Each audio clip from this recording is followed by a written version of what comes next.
I begin, I just have to say that Irina was so worried that me as a clumsy person would trip over this, that she had to draw me a map. So trust exercise completed. Everything is where it should be. Hello everybody. My name is Philip. I am a little bit tired. I was out on the streets. If you saw me, don't tell me. I don't want to know. Anyways, about a year ago, so we're talking about 2022, was that last year? Yep. I'm a little tired. So about a year ago, 2002, end of June, I got to experience something a little special. There's really only one way to tell you. I got to experience Tantra for the first time. I think there's some nervous giggles. You know what Tantra is? It is known as a tantric massage sometimes. It's a little bit of it's like a regular massage. It's just between two consenting adults. It can be a bit more sensual, a bit more erotic for some people. And the reason why I got to try this is I had been invited by a friend to this like hippie party. It's called Where the Sheep Sleeps. Has anyone heard about it? You only know about it if you're cool. Sorry. No, it's called Where the Sheep Sleeps. It's like one of these like hippie parties. It's like a burn, like Africa Burning Man, but smaller, more Dutch. You get the idea. You go there, it looks like Mad Max, but a version of Mad Max if they went to therapy. It's it's like one of these places you go there and they're like, connect to your inner self, feel the spiritual essence of your individualism. They're like, take the burden of adulthood off of your shoulders and just be a child again. So with that note, I was like, I'm going to do a tantric workshop. So the tantric workshop, it had 2 rules to begin. The first rule is it was going to be a no speaking event. No speaking. The second rule, and more importantly, is that consent would be observed at every single time. And if you ever felt like this was too much, you just give the namaste gesture, and it's done. And with these words, we began the first part of the Tantra workshop, the courting ritual, actually. So the courting ritual, they kind of like invite everybody up, and they're like, okay, now I want you to walk around, and without words, you have to make eye contact with people, and decide like where the universe is pulling you towards. And as you're doing this, they're playing like whale sounds, like Indian music. I didn't do too well during this part, to be honest. And the problem is that like everyone's kind of dressed up at these events. Like they dress up in sequins, and, like feathers, and all kinds of different outfits that I thought to myself, this is a lot like the ballroom scene in the movie Labyrinth. And then once I thought that, I'm like, this could be my moment. My Jennifer Connelly moment, maybe my Jareth the Goblin King, my David Bowie, might be somewhere in that crowd. And so I eagerly scattered the crowd trying to find anybody who looks like a rock star British guy. And then it was over. They said, take a seat. And then they instructed me to look out and match eyes with whoever I feel a connection with. I panicked. I just looked forward and I met eyes with this Dutch woman. And it's not to say that she was unattractive, all right? Like, I'm going to clear the record for her. She was fine. It's just, when I was thinking of my Goblin King, I was thinking of something more like beardier, hairier, But it's okay, it's okay. You know what? I'm not going to fail my first Tantra workshop at level 1. So mentally I prepared myself. I said, come on, Israel. It's going to be you and me exploring Tantra. You want to know what this woman did? This Dutch woman? She crossed her arms in front of me. This is the signal that they want to play the passive role. So not only was I going to have my first Tantra experience be heterosexual, but she wanted me to be the man.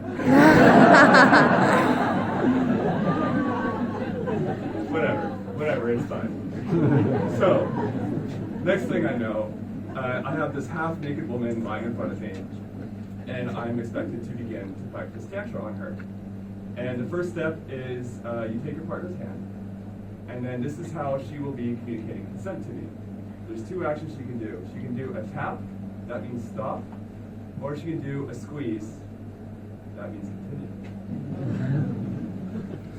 So it begins with just the arm, just exploring the arm, just exploring the idea of touch. And you know, I'm going like up and down her arm, and the instructor's like, do you feel anything about her arm? Can you feel her skin? Is it soft? Can you feel the hairs on her arms? Does she have scars? I'm like, yeah. I'm trying.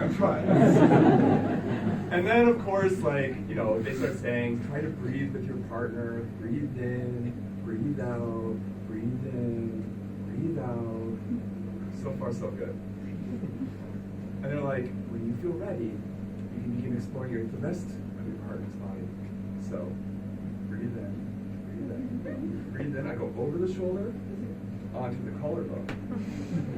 Now I'm here. Breathe in, breathe out. This earns me a squeeze of the hand.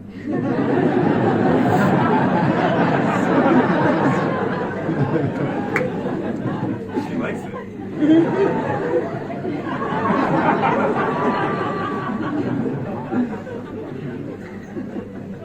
So I thought, well, I'll go a little bit further. So I go off the collarbone, I go down her sides. She tenses up. I can feel it in her muscles, I see it on her face. She's not looking comfortable. If I'm going to do this tangent thing, I'm going to do it right. So I'm going to go a bit slower. So immediately, I go back to the collarbone, our safe space. Breathe out, breathe in, breathe out. And I try to go a little bit further, but again, she tenses, she feels uncomfortable, and bit by bit, I keep having to jump back onto her collarbone now and then. But it's funny because in my mind, it was kind of like I was playing a musical instrument. You know? That any time her body tensed up, it was like I had struck the wrong notes, and I would just restart the song again. And then slowly but surely, bit by bit, I got to her stomach, which was the place that she was probably the most nervous to have touched. And then the instructor says, what do you feel there? Can you feel the softness of her skin? Can you feel her curves? Go ahead and draw little shapes. So I did. I did a little swirl, breathe in, breathe out, breathe in, breathe out. I drew some squares, breathe in, breathe in. And I did like a big triangle, breathe in, breathe out. And you know what's funny? By this stage, I was actually starting to feel like we had developed some kind of language, like we didn't need words, because I could hear her through the feeling of her tension, through the feelings of when she relaxes. Things started to click between us. And then the instructor said, you are free to explore your partner's breasts.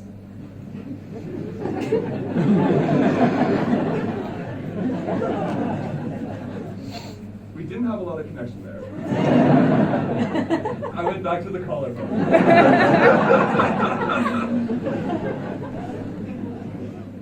So the final pose was like this upright pose. So I had to sit here dominantly, and then she would ply herself over me like the Eiffel Tower, and I would have to hold her with like the wings of an angel.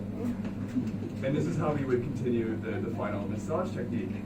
But by this time, she wasn't as comfortable anymore. I wasn't feeling her skin relax. It was like marble. It wasn't moving. And then she broke the rules. She whispered something in my ear. I would really like to lay down. Okay. So we lay down. I'm big spoon. She's little spoon. We start to cuddle. Then she starts to cry. And I think to myself, oh my God, I've broken this woman. And honestly, I'm wondering, like, what do I do? This woman is crying now. But instinctually, I'm not thinking, she hasn't given me the sign of consent, she hasn't told me to stop. In fact, I feel like she wants me to hold her closer. So I do. And then she starts to explain to me why it is that she's crying. But there's two problems. One, she's saying it in Dutch. And two, I had begun to cry too. So there we were, two grown adults, lying on a carpet, having a deep cry. And then it's over. The instructor says, it's done, you can now engage with your partner. So she turns around, and suddenly I'm looking at her, And I can see the tears lining her eyes, and she's looking at me, and she can see the tears lining my eyes. What can we do? We just start to laugh. It's the only way you can break the tension of a moment like that. But I was thinking to myself, even as I was laughing, I was wiping the tears away from my eyes. Wow, what an experience. It's like unlocking a superpower. I felt like I could go up to any stranger on the street and gently caress them. And we would have a connection. You know? That's all it takes. Touch strangers.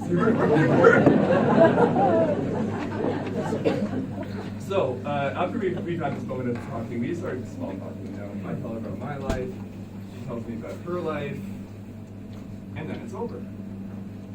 She says goodbye, goes one way, and I go the other. I'm thinking to myself, why did she cry? And I thought I was not going to get an answer. I went the entire weekend until I randomly ran into her again on the last night. She came up to me, she's like, hey, Phil! And I was like, And she was like, I'm the Tantra girl. I'm like, oh, yes. And because I had practiced an entire weekend, spiritually fulfilling myself and raving, I was ready to ask her. I asked her, why did you come? She said to me that before coming to this event, she had gone through a series of near fatal heart attacks. That they had been so painful and so many that she was asking herself, why am I still alive? And she says, the reason why I was crying is because coming to this event was the first time where I didn't feel like dying anymore. And then she apologizes to me. She says, I'm sorry, I guess for you, you were expecting something a little bit more sexual.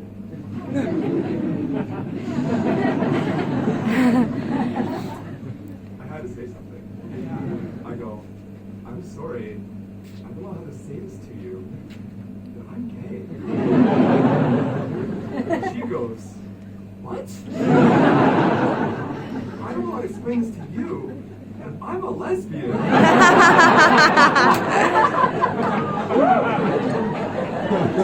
This story is 100% true.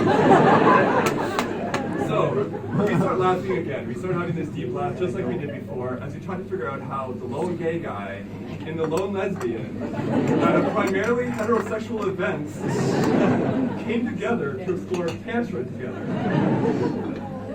We didn't come up with an answer. It was too bizarre for the moment, but now that I've had time to think about it, it's interesting that my first tantric experience was with a woman.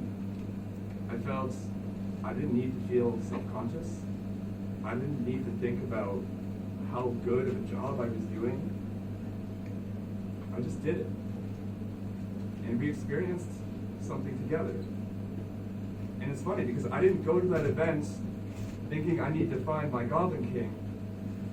I went there to explore. And what I discovered, like I said at the beginning of the story, is truly something beautiful. Thank you.